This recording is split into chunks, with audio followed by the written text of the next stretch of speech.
Hello everybody, how you doing today? What's up guys, Calling West15 here with my YCS Philly tournament report and deck profile. So yes, so good. Okay, sorry I'm a little bit late guys. This week I had graduation and I'm done with the high school. It's so good. So yes. Anyways, I went to YCS Philly last week, and so this is my deck profile, and I'm gonna show you my matchups and all that bullshit. So yes. So I played double Megalo and one lead. I pretty much changed my Mermail build like 3 times before the event. Like I kept changing, and like about 1 week before I decided to play this build. So it's pretty random. I was running a build where it was just one Megalo and one lead, but I decided to bump up Undyne, and at the same time, I also decided to bump Megalo back up to 2. And yeah, no regrets. It was pretty good. It didn't really clog or anything because I also played the very sexy salvage. So yes. Triple Teus, triple Lind, triple Pike, one Turge. I freaking hate drawing this card. Like, guys, I know a lot of people are playing 2, but you really should just keep this at 1. Like, opening this is like just so freaking bad. Like, it's horrible. You just want to search this off of your Lind. Otherwise, it's absolutely atrocious, yo. So yes, one Gund. So that's it for the Mermails. Pretty standard. No Oshia or Hild. Personally, I think that build is pretty situational. It's only really good if you go first. Pretty much you side those shits out anyways every game too. It's only good when you go first. It loses to back row. And on their own, without the combo pieces, they're pretty bad, to be honest. Oshia is just like another Lind, basically. And Hild, I don't really like it too much because basically it's not a plus. People are comparing Hild to Gun, but Gun's a +1, Hild isn't. It's just forcing you to exhaust your hand. So personally, I just don't like those 2 cards, but it's personal preference, my own playstyle. I know there are builds that ran Oshia and Hild that did pretty well, so yes, no hate. And if the Atlanteans, 1 Dragoons, triple Marksman, double Infantry. A lot of people are just playing these 4. But personally, I really like the Atlanteans. They're all basically +1s, technically, if you resolve them with your very sexy Pikes and Teus and shit like that, Megalos, whatever. They're all +1s, and these just get rid of problem cards. It's amazing. So, yes, they really come in handy, so pretty good. And also, I just love these cards in conjunction with your Undynes. It just makes it that much better of a toolbox. So, yeah, double Undyne and double Controller. I was just running 1-1, but I decided to bump it up to 2 because I realized how freaking amazing this card really is. It searches pretty much almost anything with your Dragoons. It's pretty much an out to anything as well with your Atlanteans. You can dump your title. It's just way too good of a card. And plus you can recycle this with Turge and Salvage. It's just way too good. So for that reason, I decided to play 2. So, yes. Then we played the one flying water cow. Attack, big boy. So good. Okay. Yeah, I decided to play this. In my earlier builds, like I think version 2 and version 1, like I did not play this. But because I decided to bump up Undyne to 2, what I'm saying, like this guy just got much more consistent. So I decided to play it, and yeah, it was a really good choice to play this card. It was really good against Bujins. I dropped it about 3 to 4 times during the tournament. It was hella clutch. And so, yes, really good against Bujins and Madolche. So, yes, just because of that, playing it is really good. And it's really easy side out, so that's so good. Then we play the 1 title, 1 Aqua Spirit, just 1. Too many gets cloggy if you open up with too many sometimes. So, yes. And I like this card a lot in conjunction with your vanillas, your sexy Genix controller. You can make your Gungnir, Black Rose, whatever, instantly, so that's pretty cool. And, you can make Bahamut, Dweller, which is pretty crucial, so, yeah, that's why we play it. And lastly, for the monsters, I played the 2 Maxi. Ooh, so good. The Cockroach. Ooh, so sexy. So, yes. So, that's it for the monsters. For the green card, we played the 1 Mr. Shiram Typhoon, the 1 Repairing, the 1 Buraco Negro. Oh, Barack Obama so happy today. And 1 Scene Rest. So, yes. Yeah, I decided to add this. I was playing this in my first build, I think, and I cut it because I found it dead a lot. But in this build with double Undyne, it's just way too good. And so, yes. And plus, with your Undynes, you can dump your Atlanteans pretty fast. So I played this, and it was pretty damn good. So, yes, I rough it. The Repairing. 1 MST. A lot of people are playing like double or triple of these, but I decided to cut this down to 1 and instead almost maximize my Atlantean count, you know, the triple marksman and the double infantry and the dragoons, because, you know, this card really has no synergy with the deck. The Atlanteans, on the other hand, can act as discarding fodder for your Abyss Teus and your Abyss Pike. So basically, their Atlanteans makes your Teuses and Abyss Pikes live, while this card does not. So basically, your Atlanteans does the same function, game 1 at least, as this, but they have more synergy with the deck and makes your dead cards more live. So that's why I opt to only play 1 MST in the main and maximize the Atlanteans. So yes, of course, game 2 and 3 is a whole different thing when people side in floodgates. But game 1, only 1 MST is really needed. You can even just cut this; it doesn't really matter. So yes. And I really like the Buraco Negro because it gives me something to draw into with Maxi. For the traps, we play Triple Sphere, Warning, Blackhorn, Divine Wrath, Breakthrough, Torrential, and the Mirror Force. So yeah, this was a really, really solid trap lineup. I wouldn't really change anything, to be honest, in the main deck. So yeah, it was really solid. So yes, pretty good. So that's about it for the main deck. Actually, 42 cards, you'd be surprised. But yeah, it works really, really well. Yeah, I decided to put in 2 maxis, otherwise it would be 40 cards, but, you know, maxi too good. For the extra deck, we played a very sexy token, so, yes, if you guys want to net deck my tokens, don't do it, okay? Don't do it, they're too sexy for you, okay? For the 7s, we play the 1 Gaios, 1 Draco Sack, the 1 Big Eye, very, very crutch. For the 4s, we have the Dweller, Bahamut Shark, Exton, 101, the Wobble Chain, Diamond Direwolf. Yeah, they all put in work except for Exton, never made it, but it does come in handy once in a while, so yes, we pray it. And then the Trite, Levier, and the Engineer. Last minute, I decided to cut the second Trite for the Levier, just because Trite used to be an amazing lock, but, you know, with Madolches and all that stuff coming around, you know, the Bahamut Shark, Abyss Trite, all that shenanigans isn't that amazing anymore, so I decided to put this in, and yeah, this is really, really good. Bringing back your, you know, Abyss Pikes, your Abyss Lins, your Dragoons and shit like that is pretty sexy, so yes. And then the 1 Leo, Gungnir, and the Black Rose, or the Schwarzer Rosendrache, so yes.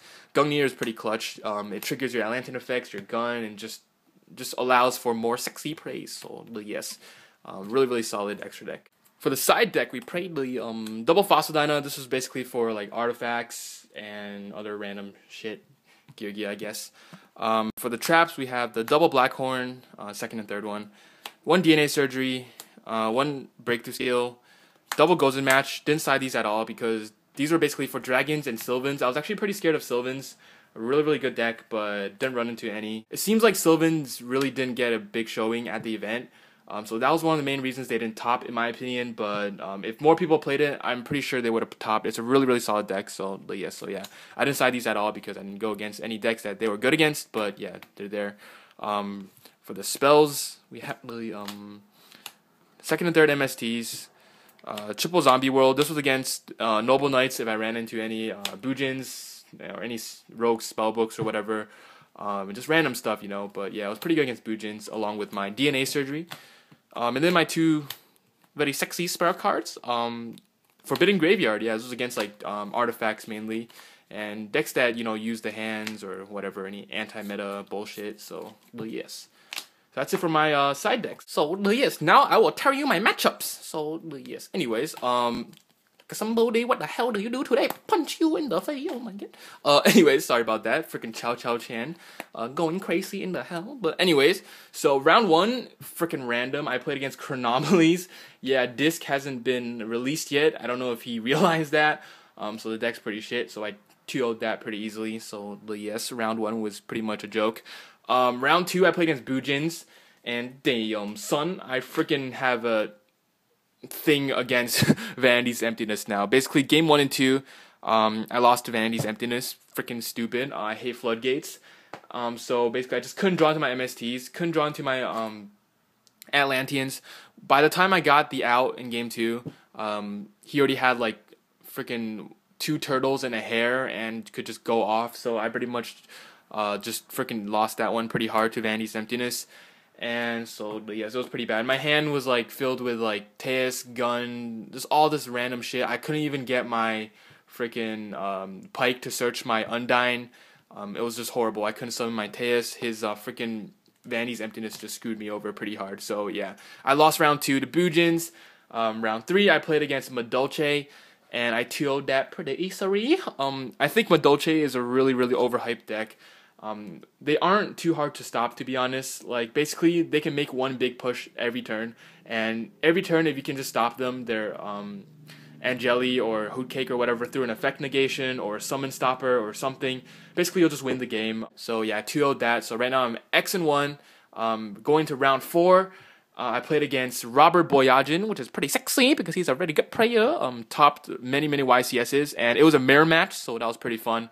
He was playing a 60-card Mermail deck. It was pretty crazy. I won game 1. He won game 2, and game 3, I really felt like I should have won this one. But yeah, I was being the stupid, you know. I guess I lost because of sort of a misplay. So I'll show you what the hell happened today. So I had a Leo on board, and basically he just could not get over this. Like, he was really struggling to get over Leo, and like I was about to win the game basically just for this card. It was pretty ridiculous. This card is just stupid, especially in the mirror match. But basically he had an Undyne on board, a Gores, and a Teus, and at one point in the game, I just decided to swing over the Gores because for some reason I didn't want him to go into a Draco Sack and pop my other shit. It really wouldn't have mattered because he still couldn't have gotten over Leo, but I just decided to attack over the Gores. You know, in my mind, I'm just like, Gores is more of a threat than Undyne right now, so I'm just going to attack over the Gores, you know? Pretty normal, right? But I was not thinking about life points at all. Like, people say, you know, life points doesn't really matter in this game, but oh, yes, it does. I learned my lesson, alright. Later in the game, he top decks Soul Charge, and he wins like that. So, it was pretty crazy. So, basically, when he top decks Soul Charge, he was at 3,300. And basically, if I attacked over the Undyne instead of the Gores, I would have left him at, like, 1,800. So, basically, he would have only been able to Soul Charge once. But because I attacked over the Gores instead of the Undyne, he Soul Charged for 3, and basically freaking just swarmed the field with a YuGiOh, Dweller, and an Engineer, because he had the gun for the Pike that he got out with the Soul Charge. So because of that, I lost the game. So I was kind of disappointed. I really just should have attacked over the Undyne. I just really did not think of Soul Charge at all. You know, he only had 1 or 2 cards in hand, and like, you know, it was looking good for me, but I just did not think about Soul Charge, you know, so I just, you know, life points do matter, guys, so that's why I don't play shit cards like Upstart Goblin. So, but yes. Round 5, I played against Vampire Zombies, a pretty random-ass deck. Yeah, another road deck again, but it's a pretty interesting deck. It makes me, like, send shit from my own deck to the graveyard and then just pop my shit, but, like, yeah, I 2-0'd that anyways. It wasn't too hard of a matchup. It was pretty random, actually. I was really surprised to be playing Vampire Zombies at a YCS. So yes, round 6 I played against Evil Swarm, and yeah, my build pretty much has a really good matchup against Evil Swarm, surprisingly, with my Undynes, my Infantries, my rank 4 plays. It really wasn't too bad, and plus these traps are pretty damn good. So but yes, with my Black Horns and shit in the side, so I 2-1 that. It wasn't too bad of a matchup. Round 7, I played against Mermails again, another Mer match. He was running the version that topped the LA regionals with the Dragon Ice and all that shenanigans. So crazy, right? But yeah, I managed to 2-1 that. So at this point, I'm still X-2, so I still kind of have a chance. So yes. Round 8. So this round is really important, but this round, oh my god, this round kind of got me fired up. So I won game 1. Game 2, there was like a ruling dispute. Basically, I had a DNA surgery on board, and I called Sea Serpent, and I crashed over his Yamato, and he tried to special summon the Mikazuchi, but I said that you can't because it's a Sea Serpent, and yeah, we had to wait for the head judge because my opponent appealed it. And at the end, it was ruled in my favor, but he still won that one. Game 3, this is like really stupid. The judges at this YCS were really pretty bad, or maybe just this one that was watching my game. So basically, we went into time, and we were both at 2,200 after 5 turns, and the freaking judge called it a tie. Like, are you serious? I'm pretty sure you don't go into time and end as a tie. Like, how the hell does that even freaking happen? You know what I'm saying? I'm pretty sure after it's 5 turns, it's just whoever deals first damage wins if you're at the same amount of life points. But this freaking dumbass judge decided to give us a tie, so that's a pretty crazy today. So right now I'm X2-1 for absolutely no reason. Yeah, that match was a tie. Like I'm still confused to this day what that freaking judge was thinking. So yes, the very insane in the membrane. Last round of day one, I played against another Bujins, and I 2-0'd that. Mermails and Bujins, the matchups really just depend on if you draw into your side cards, how well you draw, stuff like that. It's really back and forth matchup. So yes. So for day one, I went X2-1, which is not as well as I wanted to do, but it's whatever. Yeah, I made it to day two, but it didn't really matter. Like the chances of topping going X2-1 day one is like extremely slim, like next to impossible. So yes, but I still played day two because I just want to have some fun, I guess. So yes, do the dancing. So round one of day two, I played against David Keener. He's a dude that got second at Worlds last year running spellbooks, so that's pretty crazy, pretty sexy. He was a pretty nice dude. So yeah. Anyways, he 2-0'd me. Like damn son, I pretty much scrubbed out. He was playing artifacts. And yeah, he surprised me a little bit. So game one, he got it. I sided in like, I think something like this, something like that. I sided these in. And, I actually drew into my side cards and I was feeling pretty confident. I was like, yo, I'm saying my Fossil Dyna, we do the dancing together. But, I had like a Blackhorn set, I had like 1 or 2 set, I had this in hand, I was ready to go in, I summoned that, I was like, yo, I got this game. But guess what he summoned? Evil Swarm Thunderbird. Freaking game 2 basically turned into Evil Swarm Thunderbird beatdown. I just could not get over it anyway. Like, these cards were all freaking dead. Like, it was freaking crazy. Like, he run over this. These were all dead.